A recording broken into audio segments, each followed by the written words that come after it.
Hello again, everybody. I'm Dan John, and this is the Dan John University Podcast, episode 148. Welcome back for those of you who listen a lot, and for those of you who are new, hey, hello. This podcast is part of our site, danjohnuniversity.com. There's a lot of material there. There's a great forum.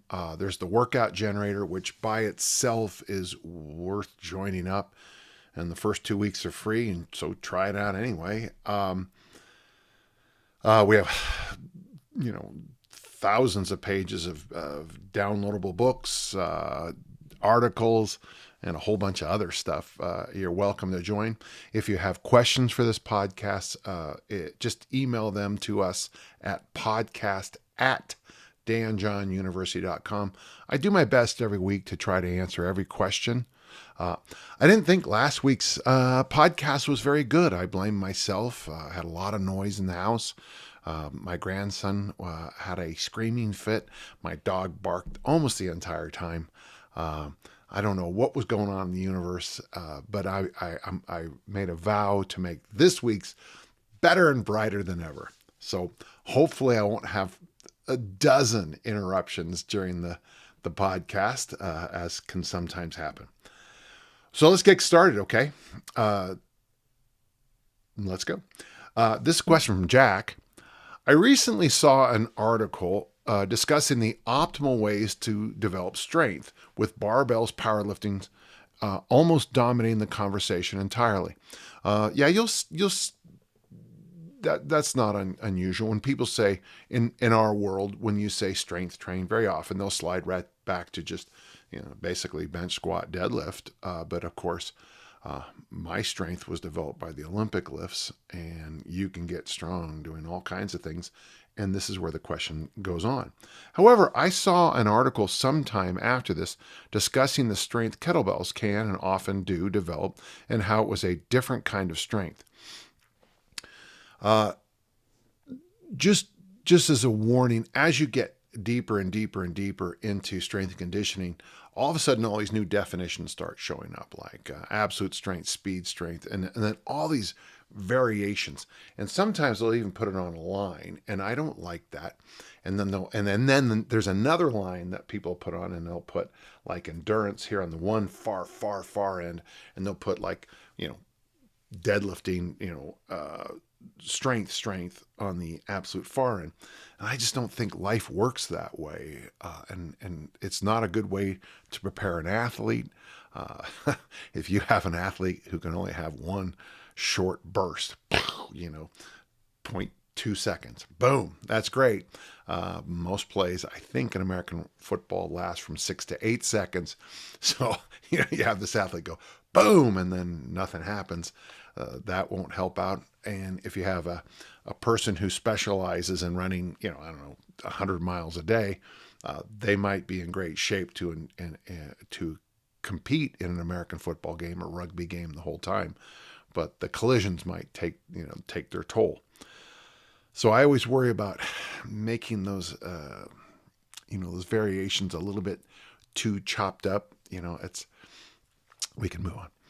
I kind of understand this with reference to the what the heck effect, and that using kettlebells will build strength in a different way than powerlifting or barbell work does.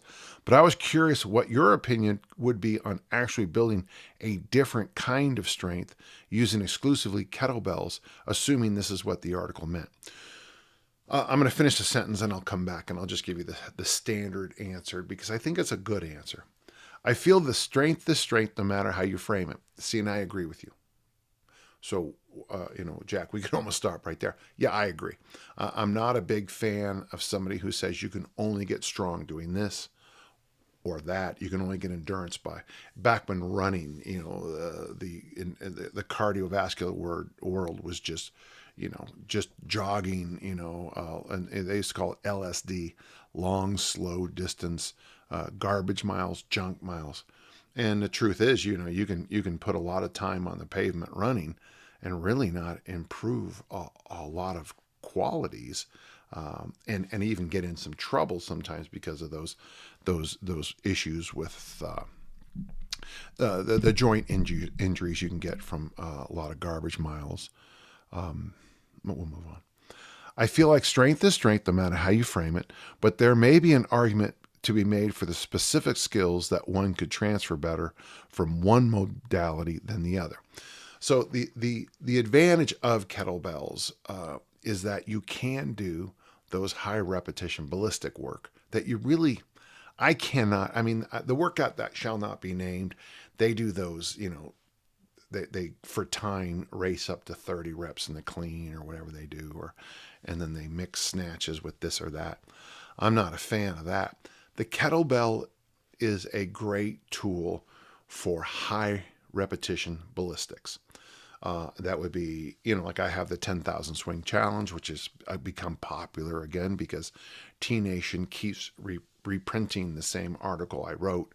They don't keep repaying me, but they keep reprinting me. Yeah, meow. Saucer of milk, table one, please. But the 10,000 swing challenge, you know, Pat Flynn has his 300 swings a day for 30 days challenge. Those aren't things you'd want to do with other kinds of equipment.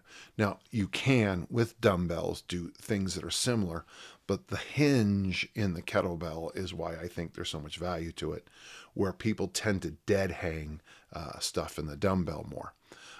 I don't think the barbell is necessarily a high repetition tool outside of the back squat. I think the high rep back squat, and even then I mean, if you back squat your body weight up, you know, to 50 reps, you're going to be in one set. You're pretty much done for the day, at least in my experience. And if you can do 10 sets of 50 with your body weight in the back squat, so you know, if you're my size, you know, you put 225 on the barbell, because that's my little rule, and do 50 reps, 10 sets of 50 reps in one day. You know, I think that would be, I mean, you know, maybe for $1 million, I would consider it, maybe 10 million. But the thing that's good about the kettlebell is you got the 3 ballistics. So the high rep kettlebell swing seems to have value for a lot of people. And there's another question about it on today's podcast. The snatch test that you do for the RKC, that's the 100 reps in 5 minutes, or what we used to be called the Secret Service snatch test. That's 200 reps in 10 minutes with both with a 24K. You know, there's some things you find out about life. I'm always amazed the cardiovascular hit I get. Like even when I'm demonstrating for a video and I'm only doing 3 to 5 snatches, and it could be with the 16 or 20 for a video. Very often I go lighter because, you know, I'm not always warm. I don't want to be all sweaty and stuff. So I'm not warmed up. So I go a little lighter.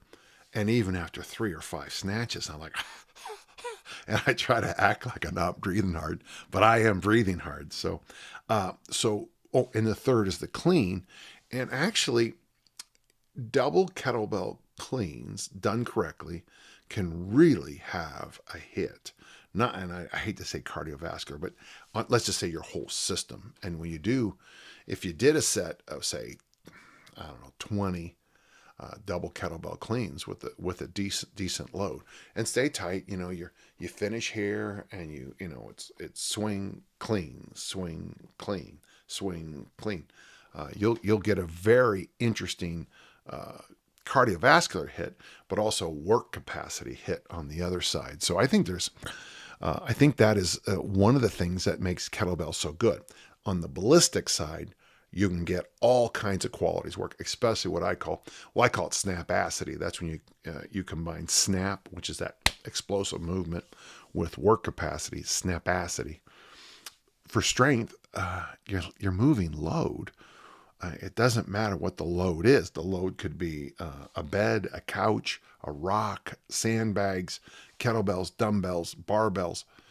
It can be nothing. It can be a wall. It can be, you know, that doesn't move at all. You know, isometric work, the floor, your body weight. There is a lot of load is load, and that's, I think, one of the keys to building strength. The most obvious thing I've ever said in my life, right there. So, and we call those movements in the kettlebell world the grinds. That would be the press, the squat family and the Turkish get-up. Those build strength, and I don't think there's any argument about that. I don't know how well I'm answering your question, but just kind of keeping you back in your mind that strength is a skill, and the way we measure how we're doing on improving that skill is, well, at least one of the most obvious ways is an increase in load. Now, there's others like increase in reps, and there's some work capacity things that'll show up, but generally the most obvious one is the increase in load. So yeah, I'm a big fan of kettlebells for strength training. There's an exercise called the half kneeling press that I think is a tremendous exercise for building strength at the same time working on your mobility and your stability, because you have to hold the pelvis so tight and the upper body so rigid. The double kettlebell front squat is like a Zercher squat without the elbow pain. I think that is a marvelous exercise for building strength. With American football players and throwers, it's a great exercise because it works what I call the anaconda muscles, that inner tube, So if you did half kneeling presses, double kettlebell front squats, I don't know, do that for a workout. I think you'd find some amazing progress in your strength very quickly with very simple tools. Jack, I hope that helped. I hope I answered your question there. I'm a believer that all the tools in the weight room have value, but it's our job to dose it correctly, okay, to give it the right dose, the right amount at the appropriate times. And there is some science in it, but there's a lot of art to it too. Okay, thank you. We have a question from Petri. Hello, Petri. I was listening to Pat, you, and Alex talk about the La Sierra High School PE program. I like the idea that the different teams, white, red, etc., had different levels in all of them. Minimum, medium, and ceiling could be used to check where you are fitness-wise after a program or just in general. But what I couldn't find anywhere is how did the La Sierra students train to achieve the different stages, and did they have to do the test in one go? I know that you did not have to do their top level in one day. I know that for a fact. I think they allowed you to check them off at the top levels. And when we did this in my school, Southwood Junior High, which I thought this program was fantastic, we did the testing, and I can't remember if we had 10 or 12 things, but we did them in a 3-day period. Now, it doesn't sound like much, but if you're getting timed in a 40-yard sprint, a shuttle run, a 600-meter run, a 6-minute run, pull-ups, push-ups, sit-ups. I said the agility already, and there might be another one or two that I don't remember. When you're doing a max push-up test and something like a 600-yard, 600-meter run in one day, those two, leave some bizarre soreness, and then you come back the next day and you do the 6-minute run. We had one instructor do something kind of interesting. He had us do the 6-minute run as the warm-up for a whole bunch of our stuff. And I remember thinking, 6 minutes is a long time. And you just kind of pass cones to get your number. That was hard work. And then this question is the one I really, because at a minimum it had 13 different exercises you had to pass. Do you happen to know how it was programmed and set up? The only thing I can tell you, Petri, is that I've only seen the videos of the school, and it looks like they're using a World War II to Korean War template where it's definitely a group training class. If you got like the Royal Canadian Air Force exercise program, it looks like they use their warm-up. There's a whole bunch of these, these kind of 1, 2, those kinds of jumping jacks. And there's a whole bunch. And then the other thing that the instructor made them do was that they were very strict and dynamic in how they went from station and station.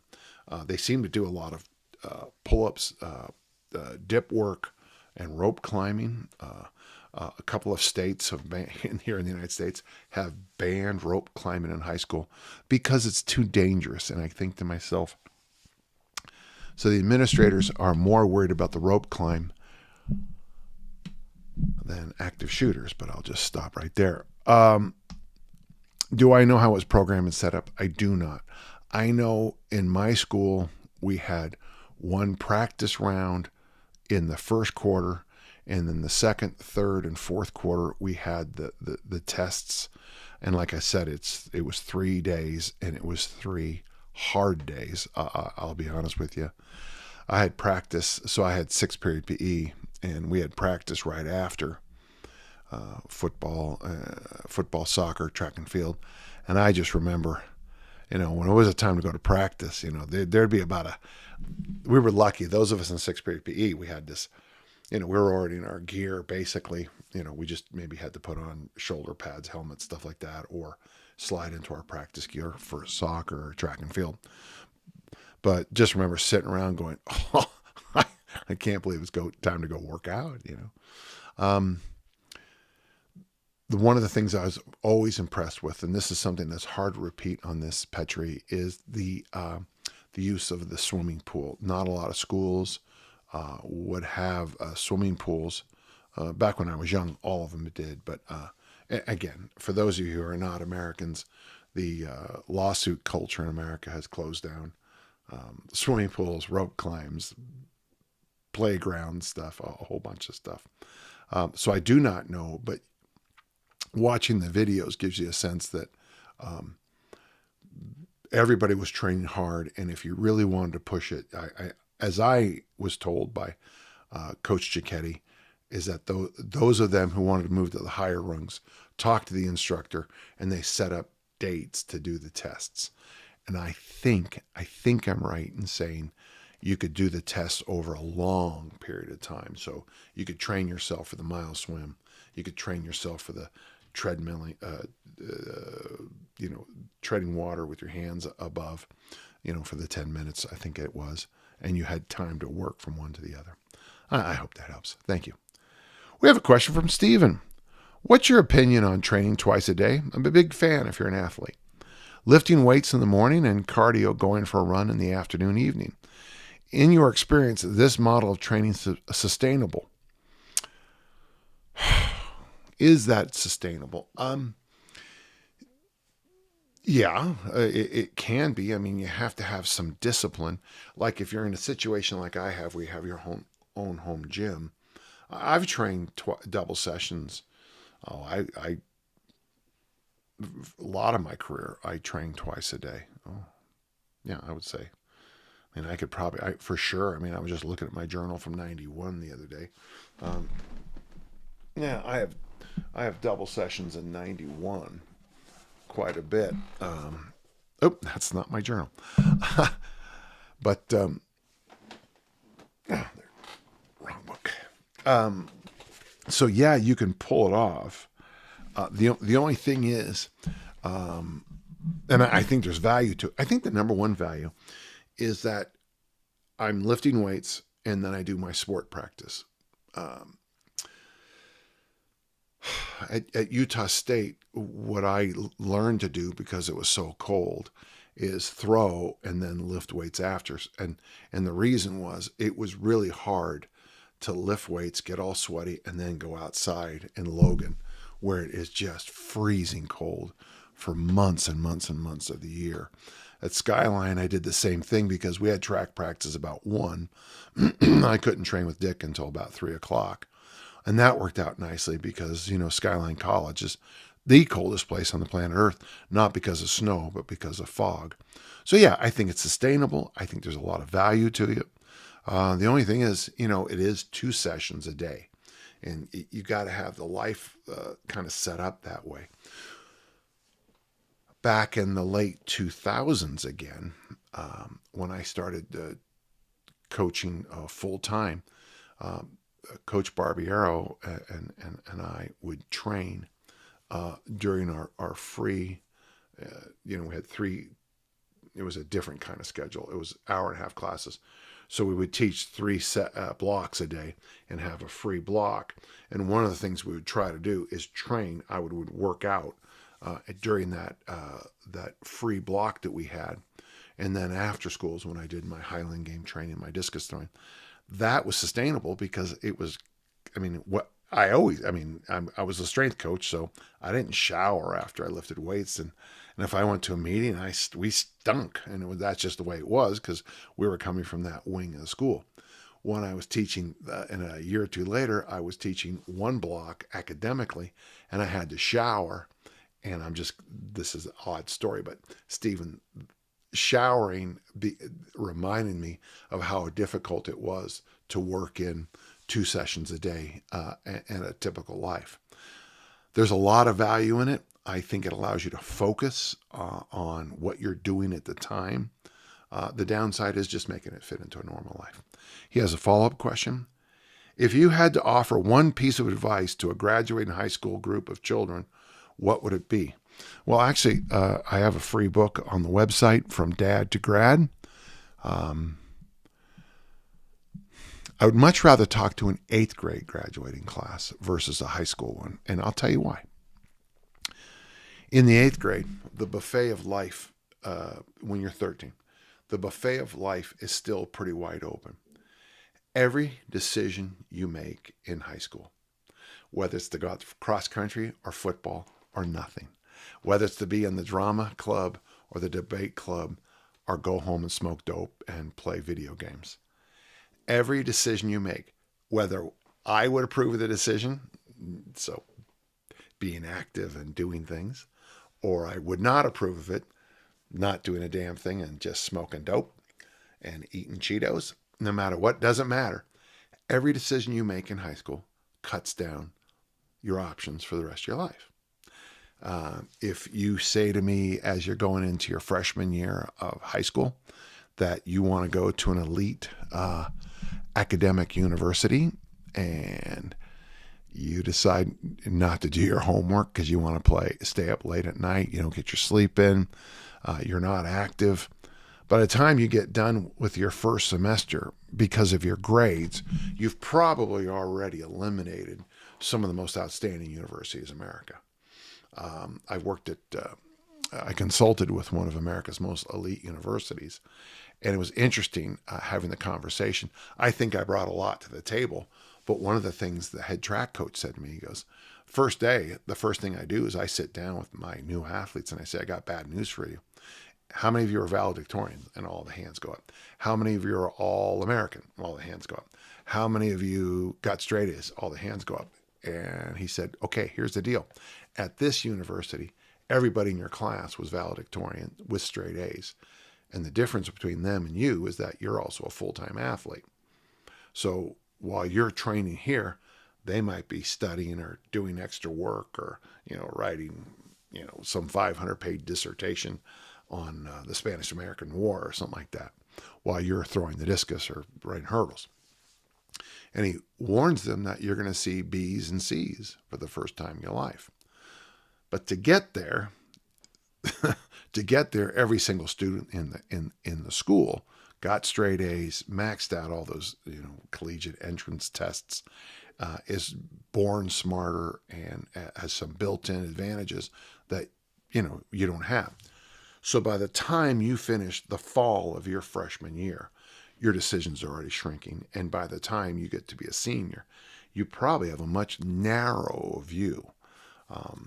You can always say jumpstart and reboot things and turn things around. My biggest suggestion to a graduating high school is always this one: keep the momentum going. I think, and you can disagree with me, but I think you're wrong.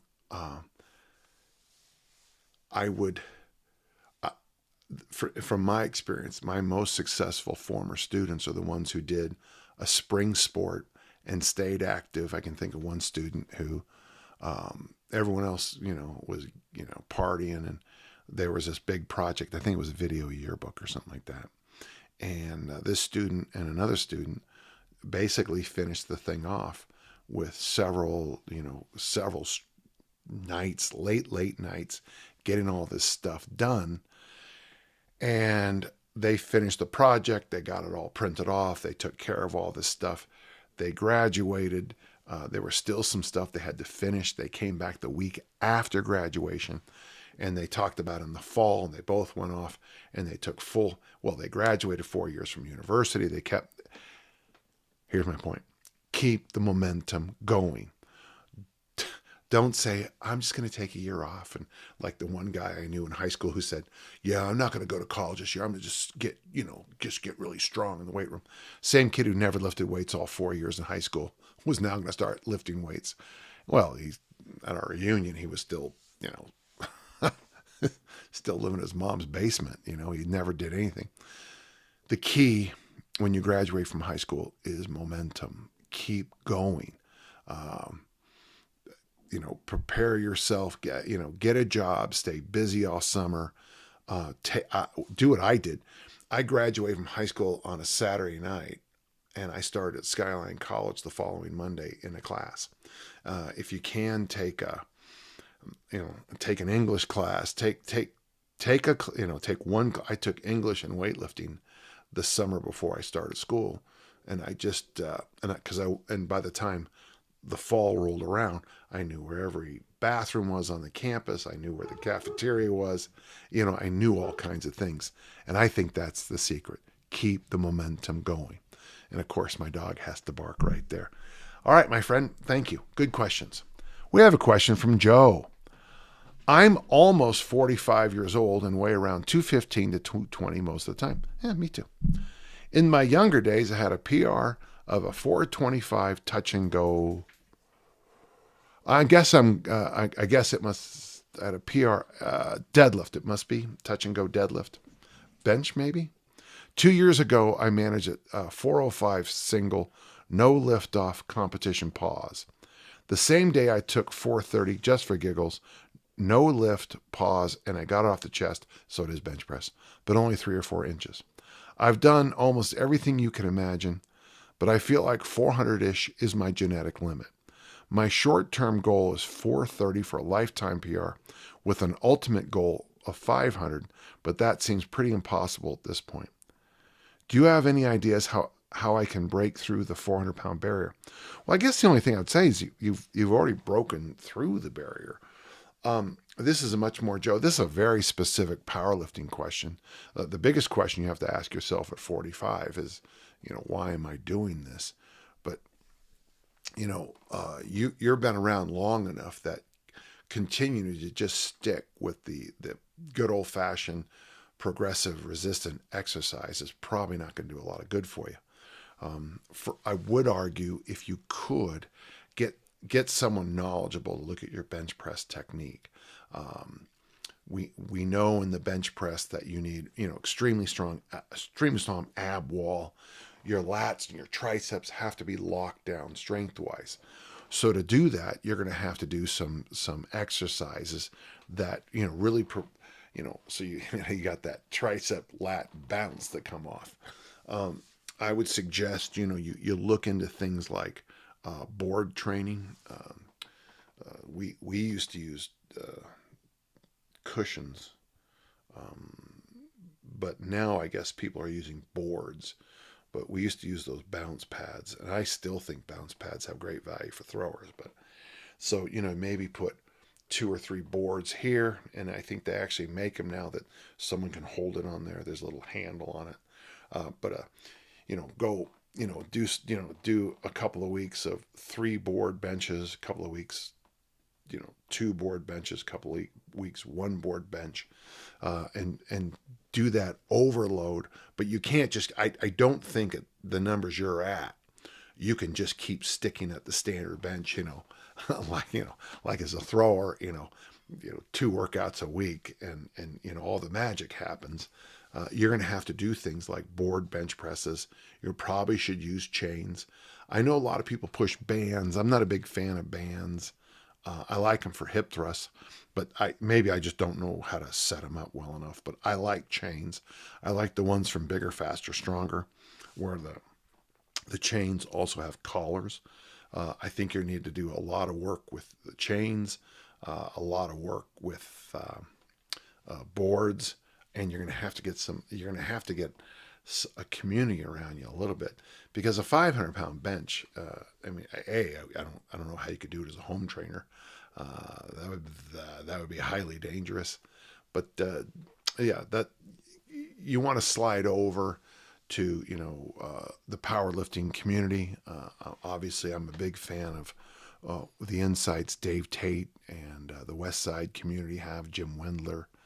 I mean, obviously, that community, they know what's going on. JT and I were sitting on my back deck not too long ago going all this. Obviously, Louis, the late Louis Simmons, love him or hate him. The guy was a genius in the weight room. And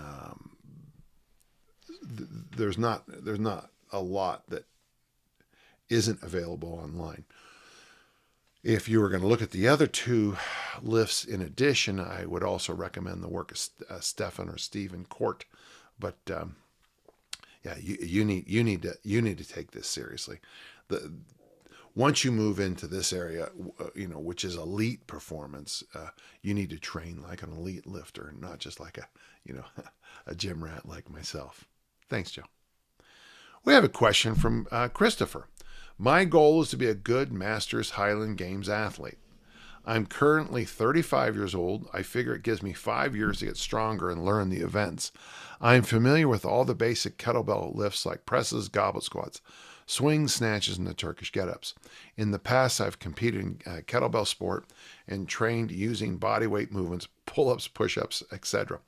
Christopher, everything you just said probably has, there is some value to it, but to be a Highland Game athlete, I think you have to snatch and clean and jerk. And I love kettlebells, and I think there's value. Like for me, there was value as a Highland Gamer at the kettlebells because I came in and I'd already snatched 314 and clean 402. So when I started doing the high rep kettlebell ballistics, it was just it was a different vision of things. I was wondering if I needed to learn some barbell lifts in order to develop the strength necessary to be competitive, and if so, which ones? Sorry, already answered the question. I think you should learn to snatch and clean. I think there's great value. It's what Dave Davis said in 1974. You got to do the power lifts and the Olympic lifts. I think it's a must. And of course, farmer walks. And I mean farmer walks. Heavy, grinding farmer walks. When you're 40, you'll be throwing the 56-pound weight. And I got to tell you, man, the 56-pound weight is, it's an eye-opener. I even when I was good, I would still step up and have a little, moment of respect for that 56-pound weight, bringing that around. What lifts would you recommend I focus on to develop the strength necessary to be a competitive Highland Games athlete? What I just said, but also too, I don't know why you're not competing now. If you want to be serious about it when you turn 40, you got however your birthday works out, 5 or 6 years to learn the techniques. And, a lot of the Highland guys now are telling me they're, not the great ones, but the regional guys, they take powerlifting extremely serious.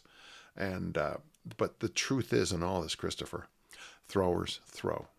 These are throwing events, not lifting events. So until you start throwing, you're kind of missing the big point. Okay. So throwers throw and then do the Olympic lifts. I would say 3 days a week Olympic lifting, 4 days a week throwing, and that's pretty much the target I'd have you look at. Realistically, most people can't do that, but that's what I would recommend. All right, good luck to you, and get a kilt and start throwing. All right, bye-bye. Enrique says, what do you think about the Pilates method? Is it a good complement for athletes? Well, I got great respect for Joseph Pilates. I mean, anybody who can teach with a cigarette and a glass of scotch in their hand has me at hello. You know, I don't think I've ever coached with a glass of scotch in my hand. I've certainly had a few beers at Highland Games. My daughter does Pilates. There's a lot of it she likes. It is part of a whole family of things. The Alexander technique, Feldenkrais, somatics. There's the one that I did, the Rolf, the Ida Rolf method. That was kind of an interesting 13 weeks. There's a whole family of movement and based materials. I think there's great value. The people who get the most out of it tend to be a certain style of person, I've noticed. But yeah, my daughter loves it, and I think she likes it. So thumbs up from her. Also, a secondary question: you have talked about the importance of relaxing. Martial arts coaches also talk about the importance of relaxation and accepting damage or even death in fights. Also, I know you know Dune's litany of fear. Do you have any advice to better relax and flow in fighting, lifting, and life in general? Yeah, I use the Bud Winters technique. The book is called Relax and Win. And you young people, are lucky because the book has been republished. And I'm a big fan of the book. He has 6 principles, and it's interesting because they're in my little red book. Let me see if I can find them quickly. And of course, because I'm searching for it. But I wrote this probably, it's got to be 40 years ago. The pages are falling off. Here's a great, Arnold. When you have a BMW, which drives well, although not a great car, you try to race with everybody to prove that it has speed. But when you have a Ferrari or a Lamborghini, you can beat anybody on the road. You don't race anymore. And that was his little point about bodybuilders walking around, crappy bodybuilders walking around, strutting their bodies all day long, which I thought was hilarious. Well, I know what's in here. But basically, it comes down to the same thing we believe in the weight room. Relaxation is a skill. So write that down. Relaxation is a skill that can be practiced. And, I can't find it, so it's not a big deal. First off, you want to think relaxation is a skill. Physical warming up seems to help people relax more. Practicing meditation, which I do every day. I use my eye masks with my earphones, and I use a thing called Rain Reflections from brain.fm. It's 15 minutes, and I do it every single day. And then I actively practice relaxation. I use the Bud Winters technique where you smile and you shake it out. You literally shake out the tension. I think I'm good enough at it now that I can do a big lift, put the weight down, and I will just drain off all that tension. And I do it, by maybe making a joke or, sing a lyric of one of the bossa nova songs I'm listening to, or even going over to my journal and making a check mark, because I did that lift. Those are all things that help me a lot. Yes, I do believe it. My favorite resource is Bud Winters' Relax and Win. Whenever somebody says that this is some Soviet secret, just shake your head and say, the Soviet secrets were not that. The martial art tradition has it. The American track and field tradition, you can see it in the 1960 Olympics. There's a famous story about our female sprinter. I think the song was called Shake It Up. And right before she got ready to run, someone yelled out, "Shake it out." I think it was Wyoming Tyus. And she did this she did the dance, and the Soviets, who are always watching American athletes, took notes and was like, this strange movement must be some, elite training performance. And she was just dancing. If you study Muhammad Ali, I think you get a really good insight into how to put this into life. Good question, Enrique. So I have a question from Marcus. In your experience, do you think that once you've completed the 10,000 swing challenge, the benefits stay with you a really long time? No. There are some benefits that stick around. The grip sticks around, and the technique sticks around a little bit. If you lost body mass because you dieted on the 10,000 swing challenge, and because of all that extra work and that nutritional tweak, if you lost some body mass, that will stay off unless you go back to zero working out and your old eating habits. The thing that stays for most people, though, is a real understanding about how the swing works. 10,000 swings done correctly in the 10,000 swing challenge really just builds you up. After you do 10,000 swing challenge and then you do like a kettlebell clean, you're like, oh, I get it now. I understand it now. And it carries over for me in the Olympic lifts because I get so much better at my hinge as I hit the weights. So those are the big ones. It's been over a year since my last 10,000 swing 24K bell. And I remember how hard the sets of 50 was in the beginning, especially for my grip strength, right? My forearms felt like they would explode by rep 40. I could barely hang on. Yeah, I got to the point where I would get these weird, I almost felt like stuff was ripping apart right there. After the challenge, I continued my usual barbell training and completely forgot about the swings until recently I did 500 swings just for fun.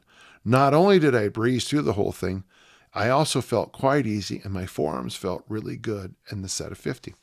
Yeah, like I said, grip strength seems to stick around. It's use it or lose it. Yeah. That surprised me since I didn't do any grip work apart from the deadlifts and very little conditioning. Seems to me there is something special about the 10,000 swing challenge. Did you experience this as well, or have you heard other stories? Well, back when we were all together in the kettlebell community, we used to always talk about the what the heck effect. And I remember, Steve Maxwell, I asked him, what's the one thing that you would miss if you stopped doing kettlebells? And he said, and he went like this, my grip strength. So I think the kettlebell swing does do some amazing things for grip strength because you are just kind of you're squeezing for a long period of time. And the other thing is those odd little things, like when I started doing kettlebell swings seriously, I actually improved in some of the Highland Games stuff. And I couldn't explain I still can't explain why, and that's what the what the heck effect is. So yeah, I think you're on the right track there. Yeah, thank you. Good question. We have a question from Jeff, and Jeff, Jeff has a very specific question that I don't even have a response to, honestly. During the last podcast, 143, so this is a couple weeks ago, you mentioned shoveling as a work capacity metric for first responders, that is firefighters. I'll add soldiers to that group as well. As a lifelong farmer ranch dweller, I can say without hesitation that shoveling anything is universally the most dreaded chore. Nothing else we do puts more strain on the lower back than heavy shoveling. Regardless of fitness, strength levels, various techniques, I've never met anybody who doesn't experience the same thing, be it in Africa, South America, Iraq, Afghanistan. You get the gist here. So what exercises would be the most productive in strengthening the shoveling group? As a veteran of the 10,000 swing challenge, I can say that swings ain't the answer. Yeah, because Jeff, I remember my sophomore year of high school, I was in the shower and some dirt started coming up through the drain because our sewer pipes had broken. The hard thing was it was also double sessions for me for American football. And my brother Gary, who was still struggling, he was getting better, but he was still struggling from his issues from Vietnam, came over to help dig. And Phil, I think, was in Korea. I had another brother help for about 8 minutes. But Gary and me, we dug, we shoveled during double sessions of football, and you get your hamstrings get so sore during double sessions, and you basically just sweat all day. But yeah, you're right. There is no. And our backyard had clay. It didn't actually have dirt. It had clay. Oh, because it was impacted from the old bay, the San Francisco Bay. It was just clay. It was hard as a rock. And we would pickaxe and shovel, pickaxe, shovel, pickaxe, shovel. And the drain went from like this, and then it went like this, and then it like this, and then it went like this. And so I think we were standing on the pipe when we finally found where it broke, and you couldn't see our heads. So we were standing on the pipe, and you couldn't see our heads. So figure what, 6.5, 7 feet. And yeah, it was terribly exhausting. It was horrid. And you're right. But at the same time, it'd be like, there's a lot of things in life that you can't mimic. Having said that, I think, there is a value for training the swings. I think there's a value to doing squats, but something like shoveling does suck. I mean, anyone who's ever had to shovel will say shoveling sucks. And I think Jeff and you agree that of all the things we do, shoveling's the hardest. It'd have been much easier for my parents to rent a backhoe. It would have taken the guy about an hour and a half to dig it out. But my parents weren't real big believers that if, you should spend money on something that your sons could do. I don't know if I answered your question, but shoveling is a tough one. By the way, I do not believe in barbell shoveling exercises, in case that comes up, because somebody always has to one-up us in the comments.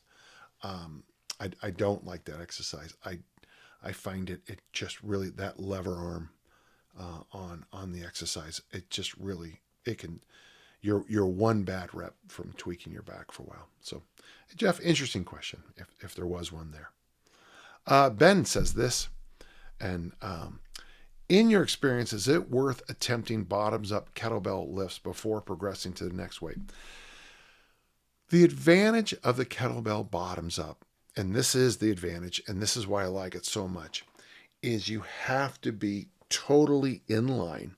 So everything has to line up, and you have to have appropriate tension through every inch of the links. So if you leak at all, the bell flops over. So there is great value in using bottoms up to teach tension. After that, I'm not sure. I get it. It's on, it's the internet. Circus tricks, are the key for everyone. But no, I'm a huge fan of them for teaching tension and linkage.